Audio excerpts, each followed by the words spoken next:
السلام عليكم ورحمة الله وبركاته، وأهلا وسهلا بكل متابعي قناة منوعات ومقتطفات أشرف وبورصة الطيور في مصر يوم الأحد 23 فبراير.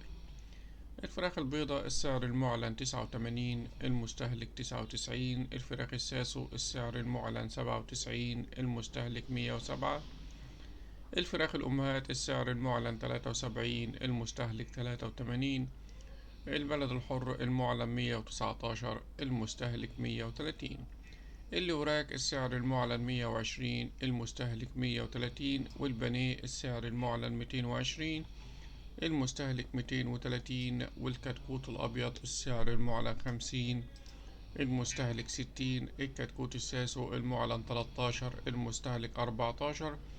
الكتكوت البلدي السعر المعلن 6 والمستهلك 8. وأسعار الكتاكيت دايما بيختلف سعرها على اختلاف الشركة واختلاف النوع.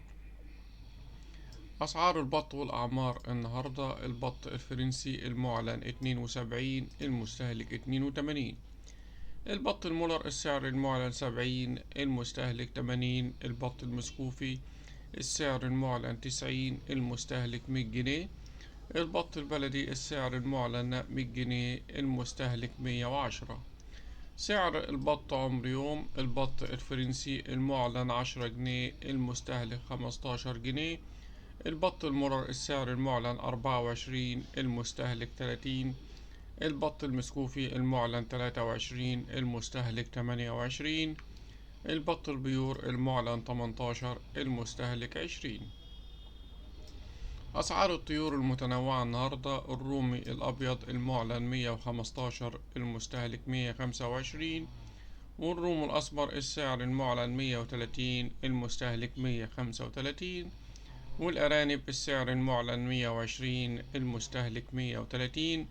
والحمام السعر المعلن 130، المستهلك 140.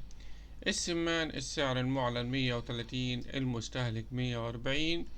الكتكوت الروم الأبيض السعر المعلن 120، المستهلك 125. الكتكوت الروم الأسمر السعر المعلن 50، المستهلك 55. الكتكوت الرومي 300 جرام المعلن 100 جنيه، المستهلك 105.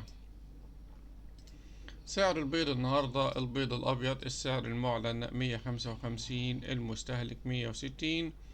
والبيض الأحمر السعر المعلن 165، المستهلك 170. والبيض البلدي السعر المعلن 170، المستهلك 180. في النهاية شكرا جزيلا لكم، والسلام عليكم ورحمة الله.